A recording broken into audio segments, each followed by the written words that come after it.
Hello, everybody. I'm back. Hopefully you can hear me.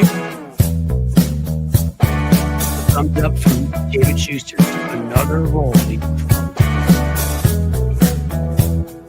Genius reporter, amazing friend.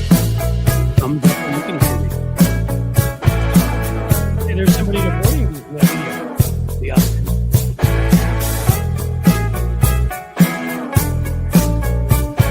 Back, everybody. Let some funky music play for a few more seconds.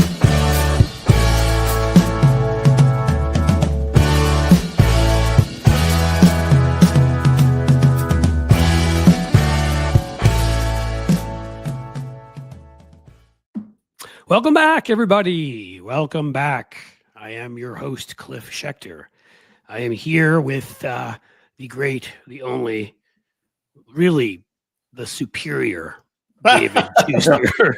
Hey, Cliff, I got a report. I don't know if you have seen this clip. Donald Trump, he clearly has dementia. It's the most obvious now I have ever seen. We're going to try to pull up this clip from Mediaite, where the headline is quiet Trump lashes out at NBC News jerk and stunning Oval Office exchange. This is one of the wackiest things you'll ever see from Donald Trump. He's hosting the South African, I guess, prime minister or president. And Peter Alexander asks about Trump giving, helping white South African people come to the United States. And then Trump gets annoyed about that. And then Peter asked about the Pentagon accepting the Qatari jet. And Trump just goes crazy. He goes nuts. I think what that means is in about 2 years, so that we can understand what Trump is doing right now, we'll get a book by Jake Tapper on Joe Biden's cancer.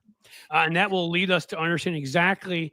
I'm just making it clear to everybody from now on that I'm beating the shit out of Jake Tapper for the rest of my life. So as long as I do live streams and write things, he's going to be a punchline in everything I do.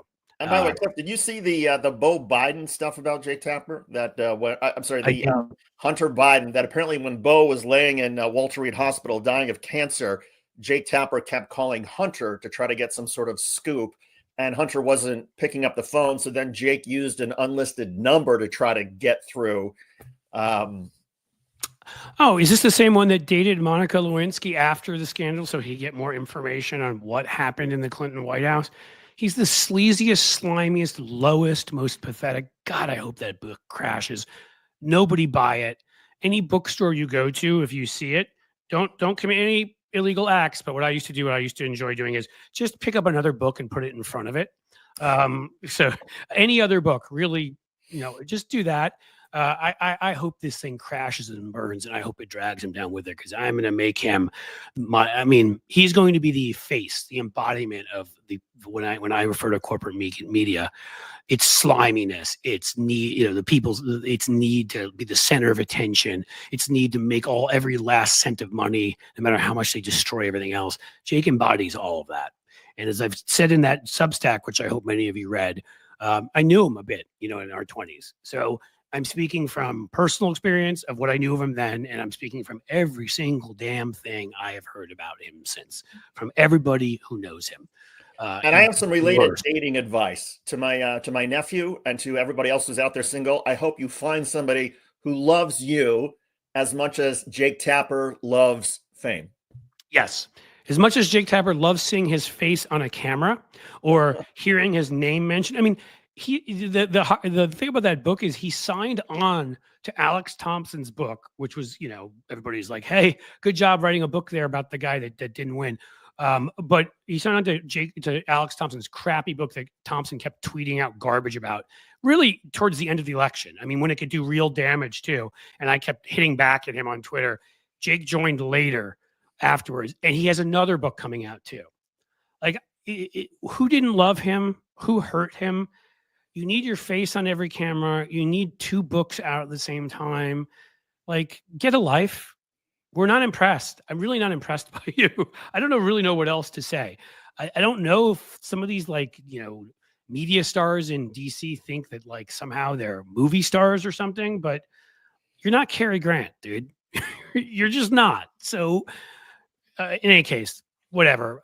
There's so much out there about him. I didn't heard even the story you told me, but I can find more stories. I know more, like the Lewinsky one, and like the other ones that I told people about how badly he wanted to be on TV and didn't care about it, back in his 20s. Like there's just so much out there on him. He's such a scumbag.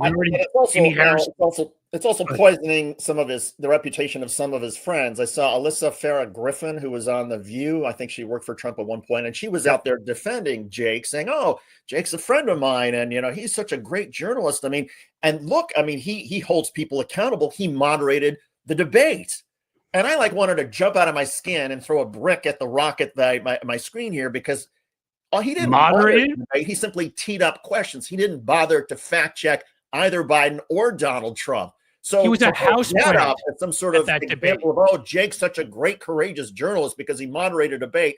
That's total bullshit. Moderating has a word that actually has a meaning attached to it. He was a house plant at that debate. Yep. He did nothing. Yeah. And I was on Bob Seska's podcast with him, which is always fun to go back on.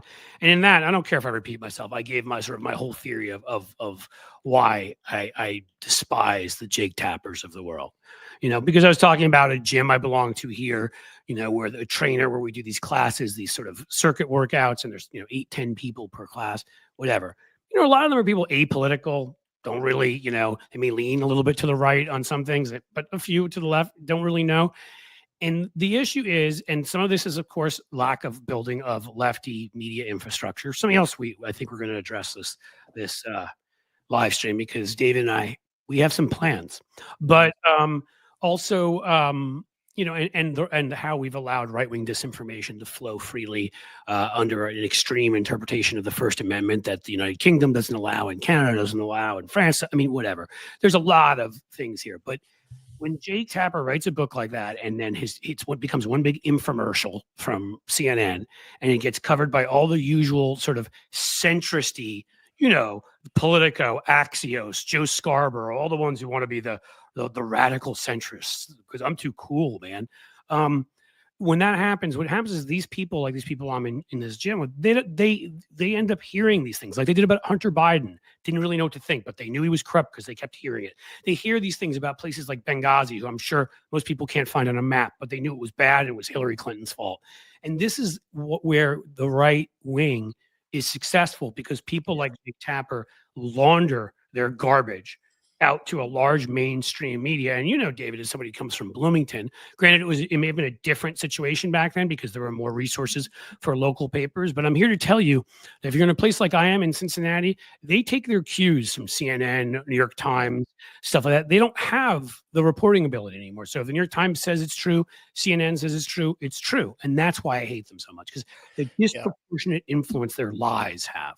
I will say, though, that, like Jon Stewart, he had an epic episode the other night where he lampooned Jake and CNN for, as Stewart pointed out, wasn't it, why didn't you report the news when it was news, when he was in office, and sort of went after both Jake for sort of the, Jake sort of taking advantage of the situation, but also CNN constantly promoting this.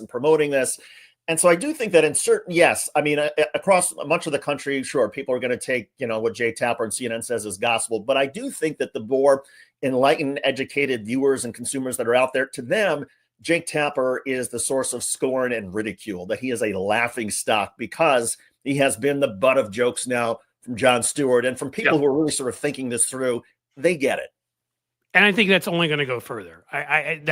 Look, I don't have close to the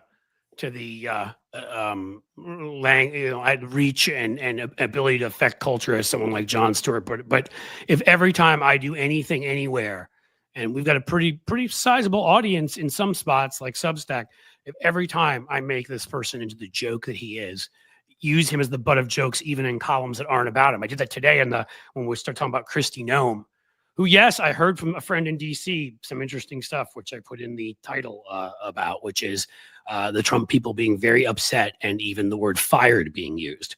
I don't believe they'll really do it, but they're not happy about the habeas corpus, where she's like, huh? Corpus Christi? What? Yeah, that's in the video of on the Substack today. And for people who don't know, she was testifying at a Senate hearing, and she was asked point blank by Maggie Hassan, what is habeas corpus? And she said, oh, it's the right of the president to deny, blah, blah. No, that's not what it is.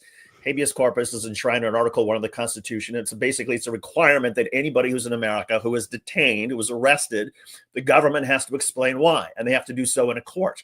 Yep. And the only time that can be suspended is if Congress agrees. Well, the Trump administration, Stephen Miller, Kristi Noem, Donald Trump, they're thinking about suspending habeas corpus without Congress, which, of course, the courts. Democracy's over.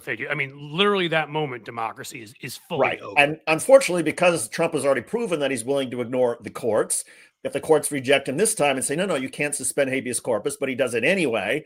I mean, so I feel like we're in uncharted waters. And the fact that Kristi Noem wouldn't know what habeas corpus is when it's her agency, her part of the government that is responsible for deporting undocumented migrants, that is sick. She's like, what do you mean I don't know what it is? I've been to Corpus Christi.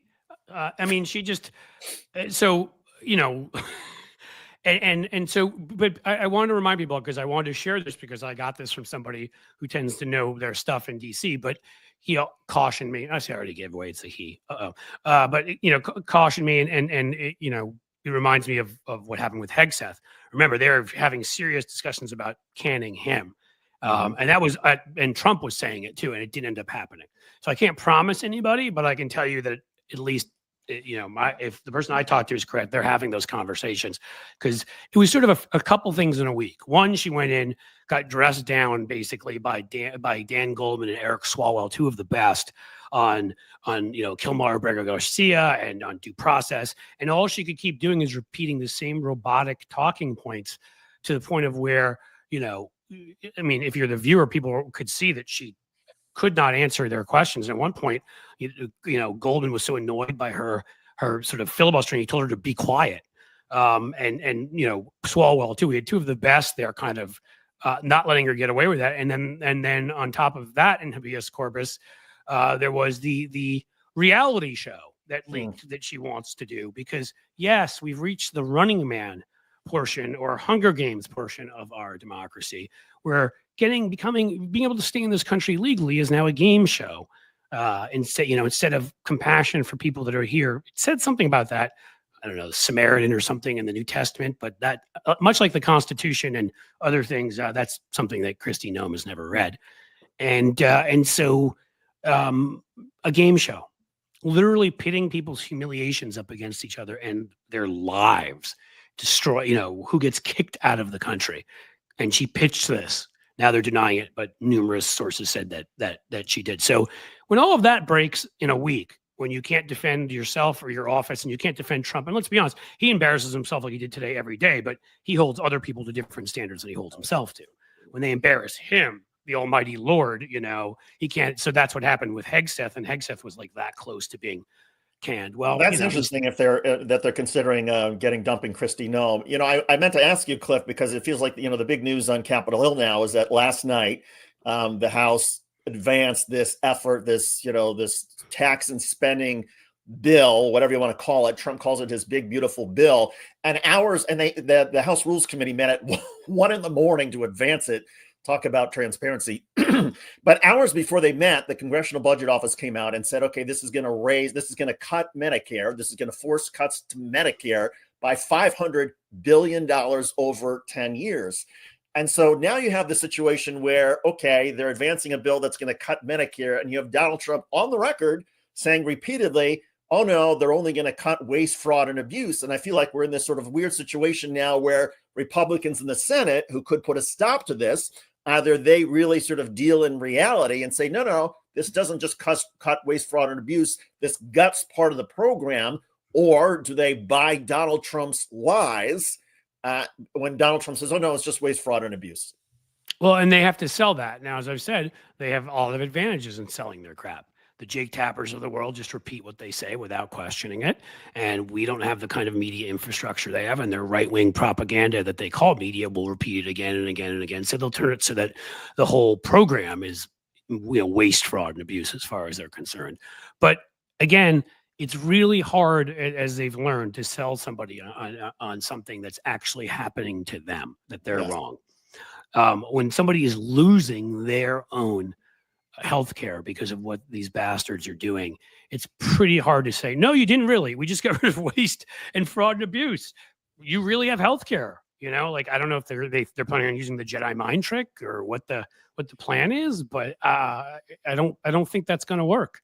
Yeah, and I almost see there's a similarity there with, you can't fool people who are losing insurance. You can't fool investors who are losing their shirts on Wall Street because of the tariffs. And, they're the ones who essentially put a stop to Donald Trump's fiction about the tariffs and other countries paying the tariffs. And so when Wall Street freaked out and the markets dropped and investors lost confidence in Trump, the American people responded. And now Trump's, at 39% in terms of his handling of the economy. I think it's going to be, double digits underwater again when it comes to handling issues like healthcare or, issues that, pocketbook issues that face people when they see that they are losing. And so it's, in a way, reality has a way of catching up with Donald Trump. It takes time, and it doesn't happen as quickly as we would like, but it eventually does catch up with him. Well, I'd even go so far as to say, when you look at how asymmetrical the distribution of information is, the right-wing propaganda, corporate media, garbage, repeating a lot of that stuff and doing whatever they can to make money, like the stupid book and what we, and are not be able to compete on that front. It actually is, it tells you something rather amazing that we've been able to win as many elections as we've won. And that as often as we do, we're able to stop them from this kind of stuff. But I still have to ask, my God, like, even if this thing doesn't pass, and they think it's not going to pass in the Senate, so that's why they voted for it. So they wouldn't, a few of these House members, like these half dozen to a dozen House members that call themselves either principled conservatives or moderates or whatever they call themselves, every single one of them should be fucking destroyed with this in the midterm election. Again, if habeas corpus is still around, if we can vote, anything would tell you right now. We saw it again just with another election in a district in New York, a state Senate race that happened yesterday, where there was a renegade Democrat, one of those ones that always caucused with the Republicans who had kept winning there, while Donald Trump won that district by a decent amount, and a real Democrat just won. And it was the switch of whatever the net switch of voting, of percentage was like 30 or something percent. Again, we're in territory where, states like Kansas and places like that should be in play. So, they should honestly lose, because again, he's not at this point in his first term when he did stuff, it was mostly hurting people that already hated them and motivating more of them to come out and vote. And yeah, there was some persuasion of some maybe people that voted for him the first time were like, oh God, he's terrible, and voting against him the second time. But now he's all this stuff, from Doge to tariffs to, to the deportations, which have led farms and ranches to go bankrupt and other things. He's directly targeted his own voters. And this bill, if it passes, will do that again. They disproportionately are on Medicaid. They're going to be destroyed by this. Yeah, if his own people turn against him, you could see now we're talking more of an FDR 1934 type midterm election. They could get, they could lose 80 to 100 seats. And I'm not kidding, if we're in that kind of territory. And to your point, our friend Alex Lawson from Social Security Works, the brilliant thing he did last night, he caught up with Marionette Miller Meeks, who was a Republican congresswoman from Iowa. She won her seat by, I think, less than 1,000 votes. The first time she won by 6 votes. Yeah, and so a very tight swing district. And she had promised that she would not vote to cut Medicare and Medicaid. But obviously, that's what this bill is that she is supporting. So there's Alex Lawson sticking a microphone in her face with the cameras rolling as she's walking down the hallway. And all she can do is look down and not answer him. And again, it's, so kudos to Alex Lawson, because it's individuals like that who, when people are able to see, oh, she is actually going to be held accountable, not just by the Alex Lawsons of the world, but by her own voters, who now know perfectly clearly that she is voting to cut their Medicare and Medicaid after promising that she would not. And in a swing district, I think that makes a huge Oh, difference, and that should be a Democratic pickup in 2026. it should. And I think it's going to go beyond just those swing districts. I think that, you're getting towards, plus 10 Republican. Look, they already were too scared. They had to pull back on having Elise Stefanik go to the UN. And that's a plus 9 or something district in New York. And they were scared they would lose it. We saw the overperformance in those Florida districts, the Wisconsin Supreme Court win. Like, we've been seeing these things, right? And that was an 11 or 12 point turnaround, something like that Wisconsin Supreme Court win.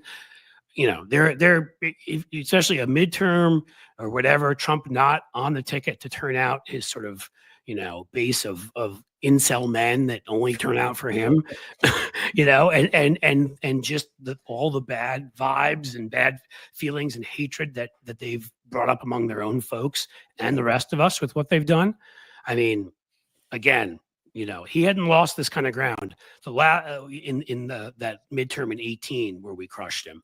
The last time I saw a poll that had, and again, take each poll with a grain of salt, but there are other ones that were saying similar things. He had lost white voters without a college degree had turned against him by 10% more, right? So a negative 10 since the election. So, I think it's real, and I don't know that there's anything they can do to win those folks back. I got a question for you. Another question, Cliff, related to your political experience and strategist experience. So, the other news today is that Donald Trump and the Pentagon, they have agreed to accept this $400 million Qatari jet. The emoluments clause, the Constitution is pretty clear that this sort of gift can only be accepted if Congress approves it. I'm not sure Congress is going to take a vote. I'm sort of of two minds of this. The first is, well, this is about as clear a case of corruption as one gets. But Donald Trump and the media, the right-wing media, use their megaphone to say, oh, no, we should be grateful that Qatar is giving us a $400 million airplane, that somehow we don't have to spend this money. So how does it cut politically? If you're cutting ads, if you're putting together campaigns for 2026, is this something you glom onto, that you focus on, or do you just let it go? I absolutely grab it because I think it speaks to two things. It speaks to foreign ownership of Donald Trump, whether it be Vladimir Putin or MBS or Qatar, numerous other places. And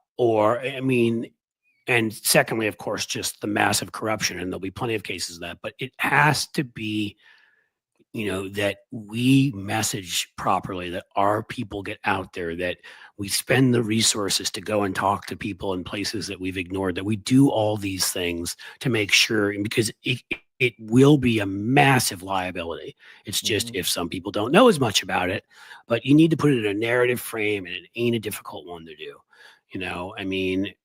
I've been saying forever, I don't understand how they can't repeat every single time, and just say the simple words, convicted criminal Donald Trump. And that is what he should be referred to as. And Sheldon Whitehouse and Jasmine Crockett are the only two that I've seen doing this regularly. He is a criminal. He was convicted as a criminal. People should be reminded of that all the time, and it drives you crazy, because I would go with the frame, of just referring to him as a criminal constantly, and I would label the entire Republican Party cruel, corrupt, and incompetent. Your three sort of almost C's. It sounds like incompetence starts with the C almost. You're close enough. And just build a narrative frame, and underneath that, why is he cruel? What has he done? Why is he corrupt? What has he done there? Who owns him? Weirdo billionaires that go in back rooms who help him win campaigns with shady donations and that kind of thing. Billionaire, genocidal leaders like Vladimir Putin, and you can bring Qatar's plane into that.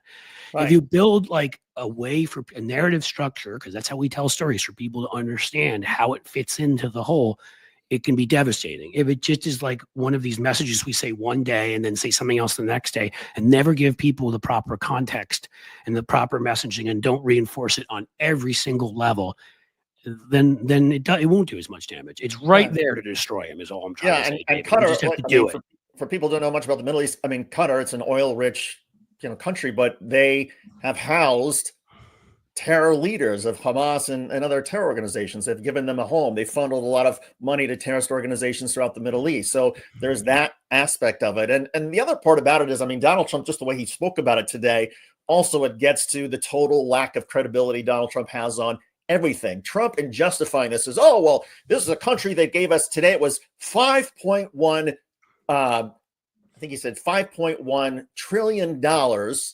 in economic investment in the United States. Now, before, when they were over there, it was $1.2 trillion in economic activity. Whoa, it grows so quickly. Bizarre, because Qatar's annual gross domestic product, its entire GDP, is only $200 billion a year. So a week ago, it was, oh, they're committing 6 years worth of GDP entirely to the United States. I can't even do the math. Now, is it what, 50 times that? I mean, it is so stupid. It is so ridiculous and so easily disproven. And so when there's Donald Trump then saying about anything, oh, we're only cutting waste, fraud, and abuse of Medicare. This is the same guy who said he would end the war in Russia and Ukraine on day one. He would lower prices and inflation on day one. He would give us the biggest economic recovery we've ever had. I mean, he can't be believed on anything. And I feel like that sort of piece of it. So now when he says, oh, this isn't corruption and I'm not doing anything for Qatar because they gave me a plane, how can anybody believe that? Yep. I mean, and I think that can fit under, corruption, the lying, as I mean, maybe it doesn't as easily fit moral corruption, whatever, but like when you create sort of a narrative there. But again, you can play around with what I said. Like that doesn't have to be the exact narrative. But the incompetence and the criminality / corruption have to be two key parts of it. And I do think the cruelty with some of the things they do, because, I've seen some Americans who I didn't expect recoil at some of the stuff that they've done. And I think it's important to point that out anyhow. But again, all of that lying and whatever is, again, it's part of the corruption. I mean, it's part of how he's corrupted the process. It's part of how he corrupts everything he touches, he looks at, he's anything to do with, and I don't see how. Again, there's even with their advantages, they're so beatable. If we would just, at some point, I think we'll do that in the Substack, David, is like, here's your messaging.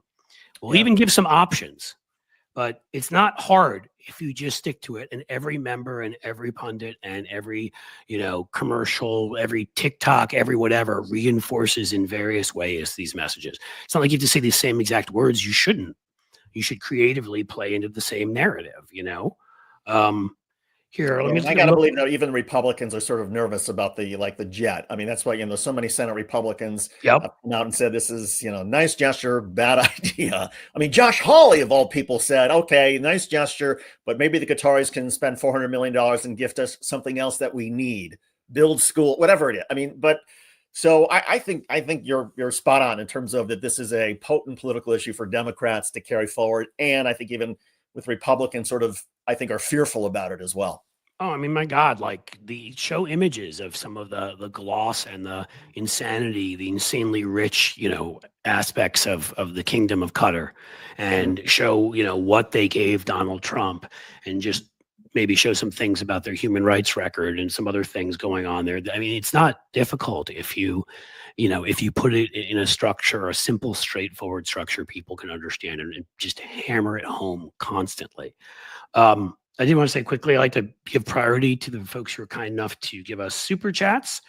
We have a $5 one from ET here. So we got with a question: did someone in the Noem hearing actually read her the origins and actual meaning of habeas corpus, that it has been around before Columbus's voyages? I don't know that. I know that she was that Senator Maggie Hassan read to her exactly what it meant. I don't know if she read to her exactly when it had sort of originated and been around since. But I think they should have just been like messing with her, and sort of put asked her if she believed in the code of Hammurabi, or I would have pulled out others from the past, other past rules of law from other civilizations. You know what I mean? Like just to see if she. I was trying to figure out why. I mean, to me, the question I wish a senator had asked her is, she doesn't know. The question, instead of educating her, or do you believe, do you support it? It's, why don't you know? How come you don't know this? Now, the answer might be, okay, she apparently never graduated undergraduate. She left to go back to the family farm. She never went to law school, so this isn't something she would have studied. But you would think that as a cabinet secretary with general counsels in your department, that and before you go testify, when you know you're going to be asked about legal rights, you would think that somebody in her department would say, okay, let's go through Constitution 101.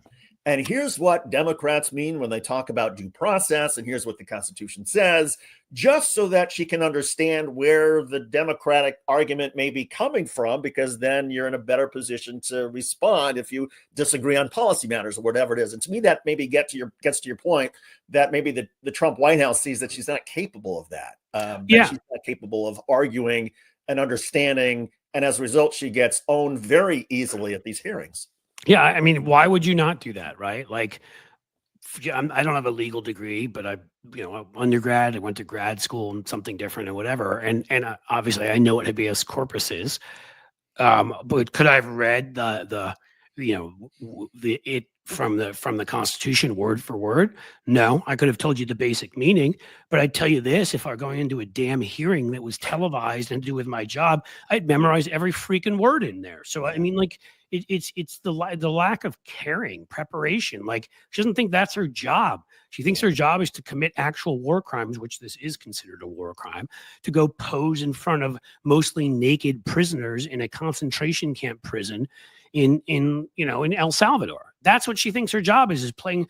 Both Swalwell and Goldman got to, if you're not too busy dressing up in your costumes, during their things. I mean, and that's a dress up, Homeland Security chief for a dress up party, because that's all they are. They just put on costumes. Ice Barbie. And I think she's a nitwit, and it just goes in keeping with some of the other people who were part of the cabinet, whether it's Pete Hegseth, Pam Bondi, the attorney general, and even like Donald Trump sets the tone when he's asked, as he was on Meet the Press, don't you believe you have to support the Constitution? And he says, I don't know. Well, right. You swore an oath to uphold and defend the Constitution. What do you mean you don't know? And so to me, this is an administration that is filled with imbeciles, people who are sort of low information, ignorant, not very well educated. And to a point, I think you maybe on one of our shows last week, thank God that there is this sort of level of ignorance and incompetence, because if Donald Trump's evil was matched with an actual smart, sophisticated approach, then we'd really be in some trouble. No, I know. And it's why we really need that kind of a enormous win. First, with a bunch of the Senate elections, because of the open seats at the end of this year, and the governor's races in the next year. I mean, we need to destroy them and have the kinds of majorities that FDR and LBJ at one point and others did have, because there's so much governmental reform that has to happen. Because the next time the fascist that gets in office may be smart. Yeah. And may be able to control their behavior, and may be able to control not sending out unhinged tweets at like 2 a.m. And then we'd be in even that much more danger than we're in right now. And we're in enough danger as it is. But I'll say quickly, to me, she fits the part. I mean, all these people have been par for the course, because one, in a way, they don't make Trump feel bad about himself, which he always does, which is why he hates, whenever someone like Bruce Springsteen criticizes him, he freaks out, because he always wanted people like that to accept him, and they never would in the past, and they never will, because he's a talentless hack who just got some money from daddy. I mean, he doesn't have any actual discernible talent at anything besides putting aside what an evil, son of a bitch he is. But he looks to surround himself with people for various reasons. I'm sure maybe it's because there's compromise on them and he can make them do what he wants. Maybe it's just because, again, he's not threatened because they're so stupid. Maybe it's because he's comfortable around criminals. He is one after all. So you can understand why someone like Pete Hegseth, who had to pay a woman off who accused him of sexual assault, would be somebody, allegedly, I guess we have to say, because he paid her off and she went away. Well, why would he be comfortable around somebody like that? And Kristi Noem, somebody who was basically at the Sturgis rally, opened up South Dakota's and said no masks and everything during COVID. So that became one of the biggest super spreader events. She also, I have to look at it and see what she did specifically, but her daughter was not qualified to get a real estate license. And magically, mommy made a call, who's the governor, and her daughter, got the real estate license. Like, she's of their ilk. right? She thinks she can do whatever she wants. The rules don't apply to her. And there've been those rumors out there forever about her, having an affair with Corey Lewandowski, which makes my skin crawl, just the two of them. The two of them, honestly, if we want to suspend habeas corpus, we should suspend it to make sure to say those two can't reproduce. That would be one justification I could accept. Then there's also the total lack of self-awareness or self-judgment, as evidenced by her putting that horrific story in her book about shooting her puppy in the face because she didn't like the way the dog was behaving. And somehow she thought that would show that she was tough in the way that Donald Trump would want, that she was a tough farmer, when in fact it just showed that she was sadistic. She's crazy. She is. I have a cute little puppy named Cricket. I took a shotgun and took it to the gravel pit, which has now become almost a phrase for this kind of thing, and shot it in the face. Like, I mean, again, the cruelty, the evil, the all of the stuff, of course, is in the Substack piece that will come out with this. We'll put this video in there and it will come out. I wrote it. David has a video in there. New York Times pitch bot. Come on, guys. We're approaching 1,000 paid subscribers. We still have a little bit of a way to go. But we've decided that when we get to that point, one of the things we are going to start doing is raising money for other independent creators. Is going to be one of our raison d'etres. So the bigger we get, the more we can do, because I'm tired of hearing people that tell you to subscribe to independent media, and then what they really just mean is subscribe to me. And they don't do they only will talk to other biggest creators and whatever. We're going to start making a priority at our place, highlighting smaller creators in our newsletters, highlighting them on the Substack show. Make sure that we have somebody who has a bigger following come on first, and then somebody who is a smaller creator come on after, so they get the benefit of the first person's big following there. Because nobody's doing it. We don't have billionaires doing it, as you know, and there are a whole bunch of people on our side who talk a big game about it, but don't do anything. Only look for other people with big names and big followings. And so I feel like we got lucky enough that we've got this really large Substack following, and we're going to put it to use. So it's going to be like, I think the analogy that I was using for everybody out there with Cliff was, we're sort of going to be like, I don't remember how many people sort of watched Oprah Winfrey in her day when she had Oprah's favorite things, and she would identify, I just knocked my microphone. She would identify whether it's her favorite ice cream flavor that came out, some strange sorbet that nobody had ever heard of, or her favorite device, or whatever it was. And it was interesting stuff that then the sales multiplied of these things, and they were great products to begin with, and Oprah bringing attention to it helped them. I sort of feel like that's where we're going to be in terms of other Substack writers and progressive journalists and media, that people who may not have such a large following, but who Cliff and I love and feel like all of you should hear about. We're going to do everything we can to use our platforms to amplify them. And also so that viewers who are out there, you don't have to go around searching for all this stuff and listening to all kinds of different stuff. You go to say, oh, David Schuster and Cliff Schechter recommended that I follow Jonathan Larson's The Effing News, for an example. Right. Okay. And that's part of the role that we see that we can play. Yep. And look, I've seen some of you folks put some in here, and this is some names in there. It's not to say anything negative. Like, for example, Hal Sparks raid. All right. We got the Hal Sparks folks here. Thank you, Hal and gang. But even when I'm talking about, so some of you guys put some names in here, like one had Fred Wellman in here. Well, we've had Fred on our show before, and he's not, I love Fred and I'll always promote Fred. I recommend his Substack. He's been on here, but he's not small. He's not a small creator. I saw Luke Beasley, somebody put on there. I'm a big fan of Luke's, and hope to do some collaboration with him on various things. He has over 1 million, I believe, subscribers on YouTube. He is not small. I'm talking about people that you may not even be able to tell me about because you don't know they exist. I'm talking about people that have 500 Substack, followers or subscribers, and have small couple thousand at YouTube or whatever it might be. That's what I'm talking about. I'm talking about helping folks that who are brilliant, but they're just, they're brilliant at what they do, which is disseminating information, writing smart things, creating smart videos or art or whatever it is. But you know what? They're not great at marketing themselves, or they don't want to because they're busy doing the work and it's difficult and all that. And so there's like a few right now I can think of offhand that should just have gotten everything right over the last 20 years. Well, so many people have gotten them wrong, and most people do not know who they are. Yeah. And, if I got into this and I love what we do. And, I ask you guys always so we can keep doing it, to contribute to, for, I'll often say like 99-cent super sticker, or any small amount matters. Well, that's the way I view this with, and we even have a decent sized platform, but we're not in the crazy territory of where like money just rolls in. We have to make a living. But there are people out there that have to either do this stuff on the side with hours they could be taking to just do whatever the hell they want, or they do it as a living and they barely get by. And like, they're doing this for our democracy. They're doing this for your rights, for my rights, for David's rights, for our families. And they don't get support. They don't get big money. They don't get, big creators for the most part.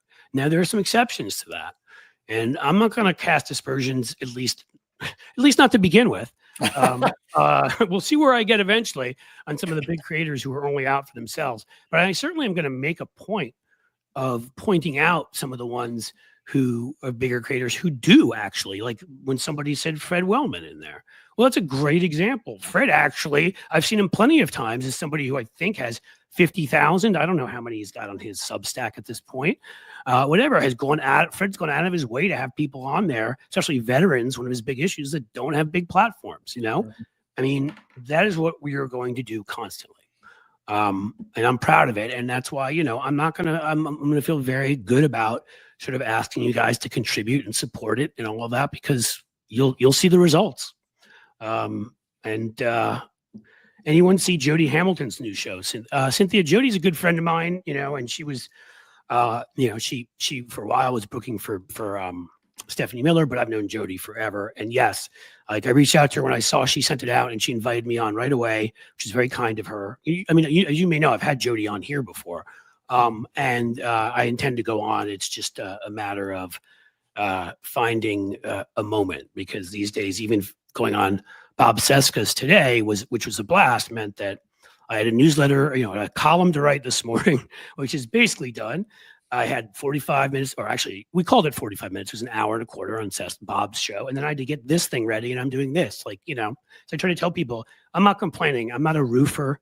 I'm not a construction worker. I'm not picking grapes in a field. Like, there are people that work, that do the kind of back-breaking work I can't have anything but respect for. But, we work hard. This isn't easy. You see the good product, hopefully, because of what we do behind the scenes. And so, that's why we'll keep, I don't like asking ever, if it were up to me, some fairy tale lefty billionaire would just come down with their angel wings, land in the room here, and put a nice Nixonian brown bag on the table, with some fat bills in it. But it doesn't work that way. There are some angel investors out there in the business world and tech world and whatnot. I have not seen any angel investors per se in our world, but if somebody wants to be the first and wants to invest in a show or invest in a platform, we're open to that. That is true. When I used to have a 501c3 because of the tax status, I had a couple of folks that, not huge amounts like what people are thinking, not six-figure or even mid five-figure, or, whatever, but gave some money to contribute to some things because we were trying to stop this. Back in the days when abortion was legal, we were trying to stop this. I mean, it still is here because we passed an amendment, thankfully, to our Constitution. The people did, but our state legislature was attacking and trying to find a way to do an end run around abortion rights and ban it. And I had a few folks here, who maybe gave me, 2,000 here, 5,000 there, whatever it was, to try to a C3, because it's a, tax write-off to do it. But again, we're not talking about the kind of money, like, I mean, some of these right-wing figures, if you guys all think they just are, I mean, if you think Ben Shapiro is there because he's talented, I have a whole other story to tell you about the magical millions of dollars of Facebook ads that were going up when he first started. I wonder who was paying for those. I don't know. So we do what we do, and I like that you guys are throwing out names, though, because there will be some people who we won't have heard of, and maybe we'll get a list going, and we'll kind of try to look up some of these folks. I already have a couple people who right away are on my mind, but we want to do what we can to kind of give some grants and some support, some other stuff to some other folks. So And There by the you way, can go. I give a shout out to perhaps one of the most famous people on YouTube of a certain generation who's actually, I think, in sort Ooh, of the progressive world and doing good things? His name is Mr. Beast. Have you heard of Mr. Beast? Mr. Mr. Beast is Beast, the he's got guy who like will spend 50 like tens million. of millions of dollars putting these elaborate videos together, challenges on his YouTube channel. He's got something like 50 million followers. He's making a boatload of money off of his YouTube videos. He's like one of the most popular things around for people who are 15 years and younger. And what I love about him is that he's actually using a lot of his profits to build water wells in Africa and to help with vaccinations and help with set up medical clinics. He's a good guy who happens to be making a fortune off of his YouTube creation. So for everybody who's out there who has kids, when your kid starts talking about Mr. Beast and how much they love the Mr. Beast videos, amen to Mr. Beast. He's a good guy and he's Yep. helping our world. Now I know there's some people in there that are disagreeing with you, David. Just so you know, Really? I don't know. I know he is because I have kids. I don't follow, and again, I don't know enough. I don't follow all the stories. I've seen some of the stuff David's talking about, but you guys will have to make it clear whether are we being purists here and expecting everyone to be perfect, or is the dude actually done some bad things? Because there are some people that would call out anybody for anything, and then you find out that people are very quick to call others out and not look in their own lives sometimes and say none of us are perfect. And if any of our lives are exposed to the spotlight, we've made mistakes. I've done dumb things. I've hurt people's feelings. I feel bad about it. I tried to do my best to make up for it. But I don't know in his case. Like I remember there are people that used to, rip on the only other I can think of because of what David was just talking about was Bill Gates. Yes, far from perfect, obviously. And I don't know the Epstein story, all of it, but even if any of that stuff ends up being real, well, that outweighs everything. Okay. I just don't, there's never been to me the definitive, he did this at the, whatever. He also pretty much almost got rid of malaria. So I think we have to take all these things into account. I mean, it's like when we look at historical figures, most of them weren't perfect, far from it.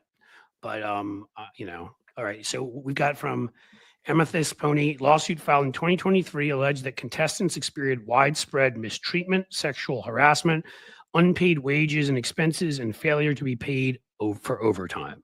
You know what? I've actually heard that there have been lawsuits filed for how he did some of his productions, and I'm not sure if the lawsuits were, I guess they were filed against him or also filed against his production company. I'm not sure the allegation was that he necessarily engaged in any of this, but look, I mean, fair enough. I mean, and these things get settled in the courts and the evidence comes out. I think my point is that I would rather have a guy who's making a fortune off of YouTube or anything else who's actually taking his profits. Forget about for a second how he's met with treating his people well or not treating well, and that is important. But if the billionaires who are out there who are actually taking a big chunk of their profits, their wealth, and spending it to help people that they don't even know who are among the most impoverished in our world, to me that is something positive. And you mentioned Bill Gates. Bill Gates called out Elon Musk. Elon Musk has not done some of the stuff that the Bill Gates Foundation has done. Right. So I know. And that's why I think, again, there are things, and there were things if they were to come out about Gates with Epstein, there are sort of deal breakers where you don't get to come back from that.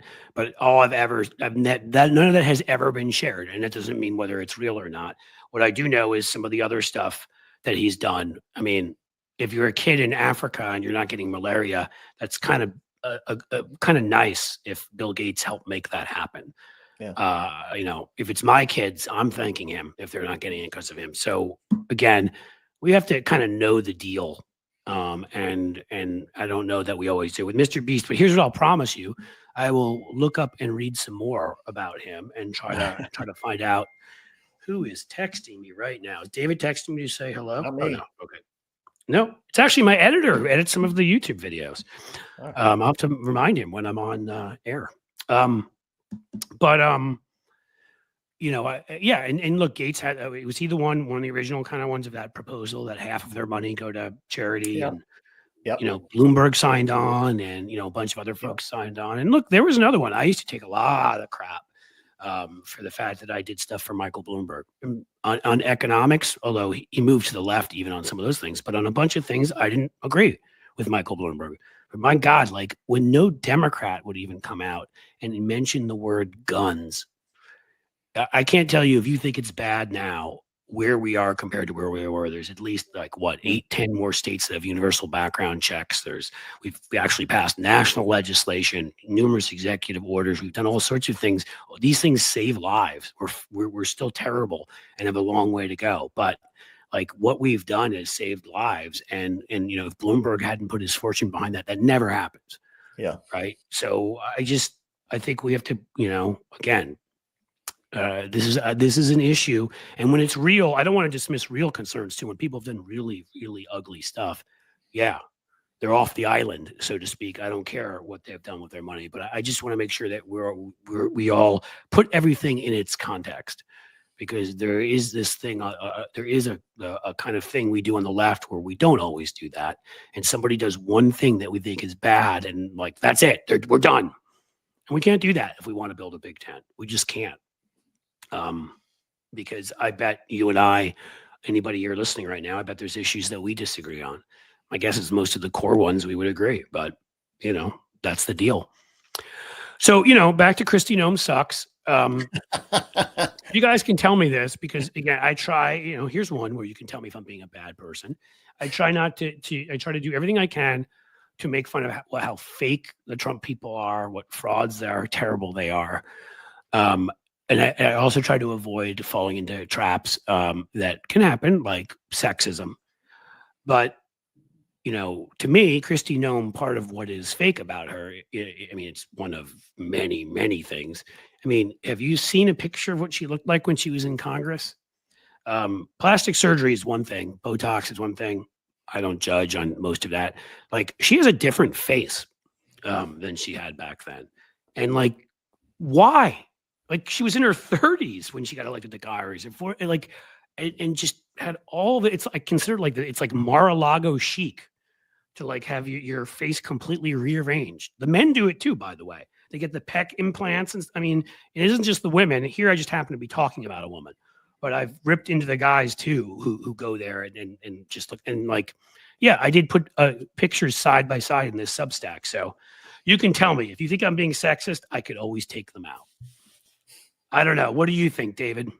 I think it gets to, there's an expectation that unfortunately when Kristi Noem and people like her buy into this and get the Botox and the plastic surgery, they set back women, I think, by decades, and they allow and they enable the sexism that exists in the Republican Party. And the reason Kristi Noem has done this is because she knows Donald Trump likes a certain look and wants a certain aesthetic, and as a result, she's gonna play that game because that's going to be her road to power. Whereas you'd like to think that women and men achieve power and success through merit and through their strength of their skills and expertise, not because they look a certain way. And when Kristi Noem decides, oh, I'll play that game too, it sets everybody back. That's great. You know what? That's maybe what I will do. Jim Williams, one of our great moderators here. Matt Gaetz' face, because I remember when he did that thing and he showed up was at like the State of the Union or whatever, and you were just like, oh my God. Yeah, he had the eyebrows that went like, he had like he had like, what was it? What was that show? Oh my God, with the Frankenstein like characters and he was like Eddie Munster. Yes.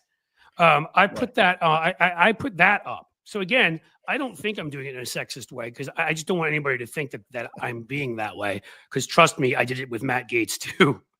I'm an equal opportunity. So you know what?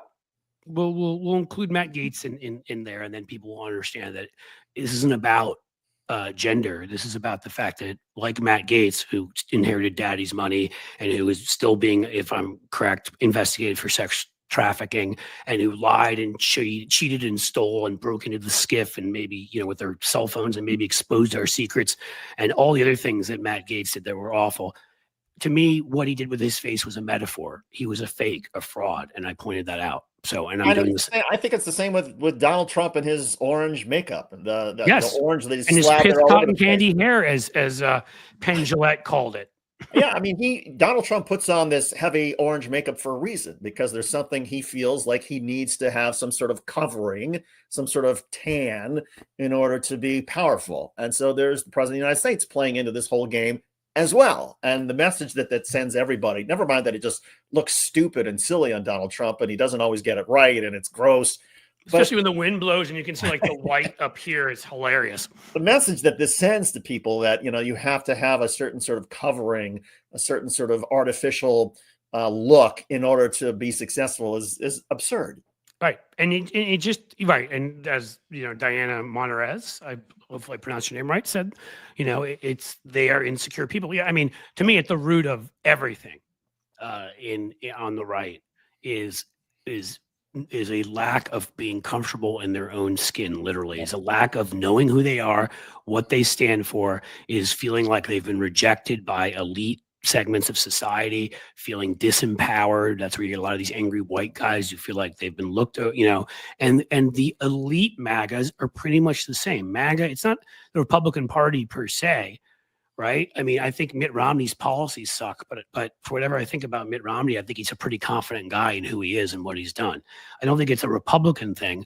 I think it's existed before MAGA. Newt Gingrich certainly is of that ilk, but MAGA has sort of condensed it and brought them all together. I mean, honestly, it's the island of misfit toys. I mean, they have no inner compass that makes them feel good about themselves. So they have to change the way they look. They have to change, they have to, become new money and make as much money as possible, be on TV as much as possible. They have to be cruel to other people to feel better about who they are. I think a lot of this is psychology and how empty they are inside. And they've shown it in numerous ways. I mean, I always have felt like, I studied history as an undergrad. It was political history, and that I'm glad I did. I found it fascinating, but maybe that should have been my minor, and I should have studied psychology as a major, because I really do think that understanding them, you have to understand the psychology behind what creates, because they're no different than you see it in entertainment too. You see it in other places, the ones that just kind of have no sense of who they are. So they're always trying to get attention. They're always but they've all they all in themselves, they saw Donald Trump and he was a kindred spirit. Let's just say it, culture comes from the top, as you were saying earlier, David, whether it's corruption or it's that look. And the fact that you have to get that look to like appeal to him and to fit in Mar-a-Lago and all that. I mean, it also makes me feel like sort of, again, this is sort of example number 2,138 or something of, hey, aren't you the ones that claim to be Christians and say we were created in God's image? Apparently that's not an image you're happy with. And Kristi Noem sucks. That's just how it is. I think that's going to be the name of this when we're done this episode. It's to be like, and Kristi Noem sucks. Because I think that's really, of all the time that we've spent on analyzing these issues, Kristi Noem, and of course Jake Tapper sucks too. So yes, maybe they should spend time together. If Corey Lewandowski's okay, I'll stop. I mean, hey, he dated Monica Lewinsky. I mean, he could probably find out a lot more about Trump if he'd go and date Kristi Noem. So, I mean, apparently Jake's willing to call all sorts of phone numbers that are unlisted and do whatever it takes. So, if whatever it takes is whatever it takes. I mean, I hope, regardless of whether what people, I hope people sort of see the sort of the fraud that Jake Tapper's journalism is. But putting that aside, just the fact that, Joe he's dealing with cancer. It's cancer that has spread to his bones. Just for that alone, I hope the book, people just put the book aside. Don't buy the book. Don't purchase it. Don't elevate it. Give the guy some peace. He's facing, horrible disease. And this is, maybe there's, I suppose I can see a place where, yes, the story about a White House covering up a president's frailty needs to be told, but it doesn't need to be told now. And it certainly should not be told by Jake Tapper. That is a great way of putting it. There's no story of any import that Jake Tapper should tell. So let's start with that. Let him stick to, why doesn't he write a book on the Kardashians? Okay. He's perfect for it. Can do all the garbage, that he wants to do. But second of all, as you said, we're in a period of time, and this is why we're talking about Kristi Noem and not knowing what habeas corpus is, and them saying, yeah, maybe we could suspend that. And Donald Trump saying, maybe I don't have to follow the Constitution. That shit's a little more important. When your democracy is under the kind of threat it's under right now, when a guy is still ignoring a 9-0 court decision and will not facilitate bringing back Kilmar Barrio Garcia, it is not a time for this stupid book. It's not a time to take people's attention with this garbage, sensationalistic bullshit. That's the second. And the third part, again, with Biden. And I've always said this to people, don't deify anybody. Yeah. Okay? Like, this is what leads people to say, I'm voting for nobody. Well, then you're not mature enough to live in a democracy. Because unless the two people you're choosing between are like Idi Amin and Jeffrey Dahmer, in which case I'd have a pretty hard time making a choice and making an argument that there was a lesser of two evils. There were two random ones, right, huh, David?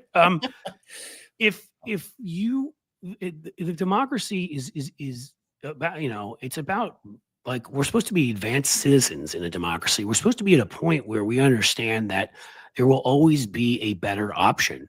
And you're not looking for a spouse or a best friend. You're looking for the person who best represents your values. And that may be somebody who doesn't represent 50% of your values, but they're better than the horrific thing on the other side. And we only have two parties.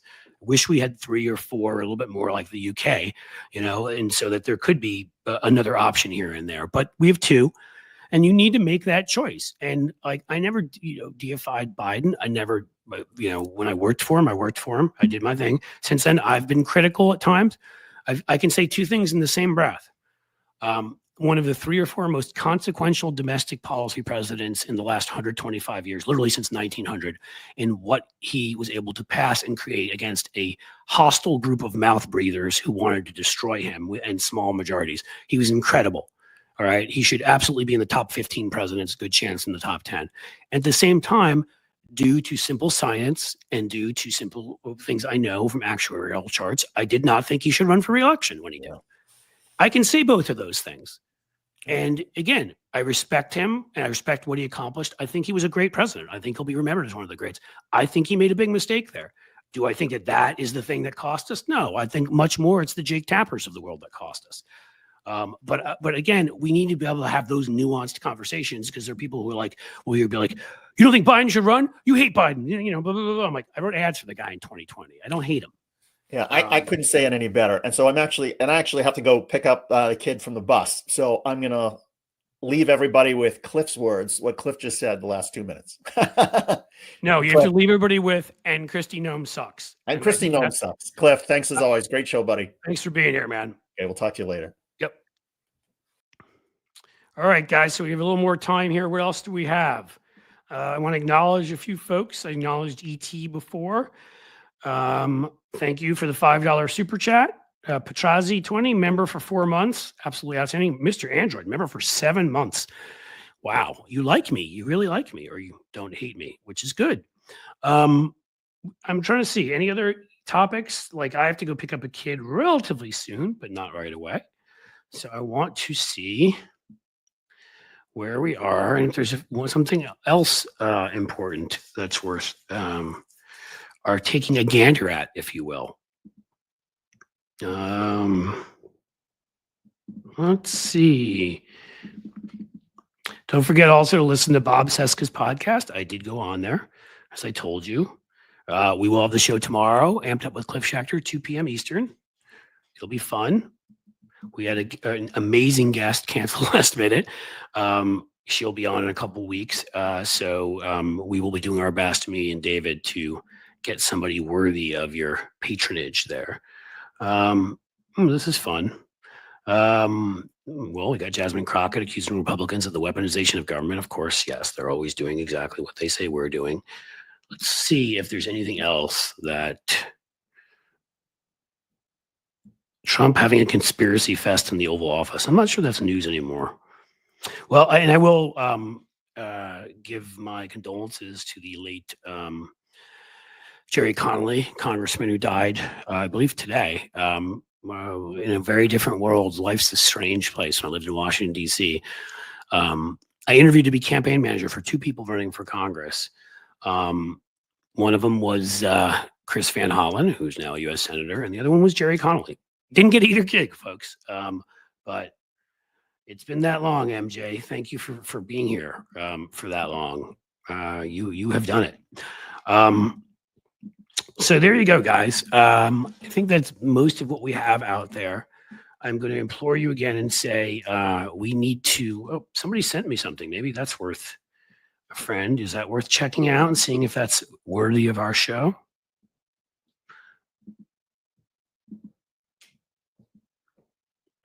Where are we? Oh, this bill being written behind closed doors. Go for the Senate as soon as today. I'll have to look at the whole way it was written.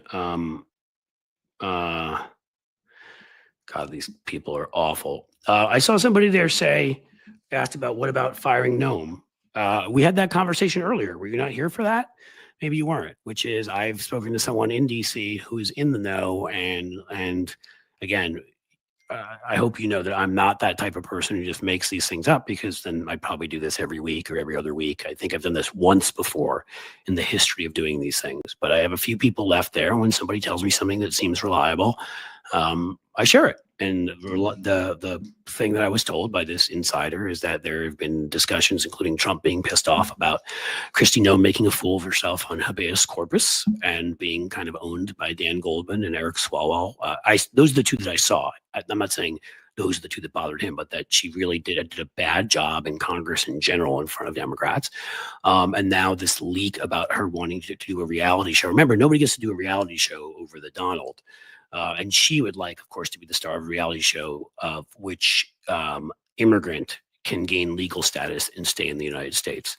A sick concept, a Running Man meets Hunger Games idiocy, but it leaked out and they were none too pleased with that. And so much like there was deliberation about Pete Hegseth, and somehow after, again, we had Signalgate 2, he did not get fired. He ended up being able to stay on. I don't know who fought for him because it looked like he was gone. There are now those kinds of conversations happening where there is a good chance that Kristi Noem could be kicked out because she is embarrassing people. But again, she also could not, the way Hegseth, somebody somehow found a savior. They're just not happy. So we'll have to see. I'd love it on one level if she get fired because I hate her and whatever. But on another level, would anybody be any better that would come along? I mean, I guess, you can't do worse. So maybe that would be a good thing. Please, guys, go and subscribe. You got some good stuff here. Please subscribe to Twitch, YouTube. I was going to have David say something. We are 100 away from 120,000 subscribers on YouTube. So you got it right there, youtube.com /Cliffs_Edge. If you're not a subscriber at YouTube, please go do that right now. You can even keep this window open, but we need to get to 120,000. That's like a big number. It'd be really nice to get there too. As I told you, and this is going to become more evident because we have events planned in the coming weeks. So, within the next month, next 4 or 5 weeks, various things we're going to do via our newsletters, columns, videos, live streams, and everything else. But also we have funds that we're going to set aside for grants to smaller creators, and we're going to highlight them on our shows. And we're going to walk the walk, as I said to all of you. We're not just going to talk the talk. There are some big creators that say the great game about independent media, and in the end, what that means is come work at my channel for slave wages, or don't, or give me money or whatever. They don't help anybody else out there. I felt like I've always tried to help others out there, and I've had people on my shows with much smaller followings because I don't care, not that I've got the hugest in the world, but smaller than mine, because I didn't care. If they're good, they're good. I want to have some people on with big followings. I want to grow, but I'm always looking for others. But now we're going to make this one of our sort of raison d'etres. It's going to be a key thing that we're going to do to make sure that every week we're highlighting people that are small creators that do amazing work and should be out there further. And so I think that for me, and Lefty Gramps, who's been a member for 6 months, nice, will make it much easier for me to say, please go buy the Substack and consider being a paid subscriber. We break 1,000 paid subscribers there. It means two things. One, we move up in their estimation of Substack because they make their money by taking a little fee from that. So they like us more and they promote our stuff more. And B, we have more money to give to other creators and can create more stuff for them. Tina Bradford says Sherry Jacobus. Sherry's one that I would consider, but Sherry, I mean, literally between Tony and I helped her put together the YouTube channel. I've had her on here. I had her on my 12-hour live stream. Sherry, I often am involved with in terms of helping. So, I'll consider a success if one of the folks out there, one folk can go and become a paid subscriber there. We're $1.14 a week. What else are you doing with $1.14 a week? That's what it costs you, $59 for the year. Sheldon Hughes, member for 6 months here. Wow, we're getting a lot of that. I'm going to put this up and I'm going to say thank you, Chipmunk Milk, because I feel great about this. And it makes me feel even better, like, when I ask folks for money, that I'm asking them for funds to not just support what we do, but what others do too. And you'll see the proof in the pudding. Speaking of that, let me just look through here quickly. I read out the members for months, but Jimmy Jens gave a $1.99 super sticker. I'm not sure I got to that. And I think that is about it. So all I will say is Jimmy Jens with a little salty language there. I see your point. I think I could figure out your code. So who's coming with me on the way out? This is it. I'm going to head out. I like to leave with 1 or 2, or how about we're at 7 folks who either memberships or have given super chats. So do I have 3 more among the lovely crowd? Lefty Gramps comes in. Thanks, Cliff and the mods. Thank you, my friend. That is really kind. And the mods should always all be thanked. That is hugely helpful. All right. Do we have 2 more folks? Come on, 2 more. 99-cent super sticker. Anything. All helps. It all helps. Going once, going twice, going, I don't know how many times. Ooh, Diana Monner has a new member. We have a new member. That counts too. Thank you, Diana. I really appreciate that. Huge. So that's it. We're down to 1. Just 1 more act of kindness to extend to the lefty media sphere. Is that a term? Anyone? I can leave with 9 if I have to. These are good feelings at the end, and I appreciate it. And MJ joins the party. MJ, you're fantastic, with a $5 super chat. And so we've done it. You guys have been great as always. Thank you for being here. Remember, 2 p.m. tomorrow Eastern. I will round it up. An excellent guest by then. This was a very last minute thing. And so we lost this one, which I don't know. I don't need to babble anymore. Tomorrow, 2 p.m. Eastern, Substack. That's where the show will be, amped up with Cliff Schechter. David Schuster will be there, as will somebody else very cool. As always, it's been awesome being here with you guys this week. I love you guys. I love your support. And let's go support some progressive, independent media out there and kick some butt and get rid of fascists. Does that sound like a deal? Sounds like a deal to me. So, as I often say, as the sun sets slowly in the west, I bid you all a fond farewell. Take it easy.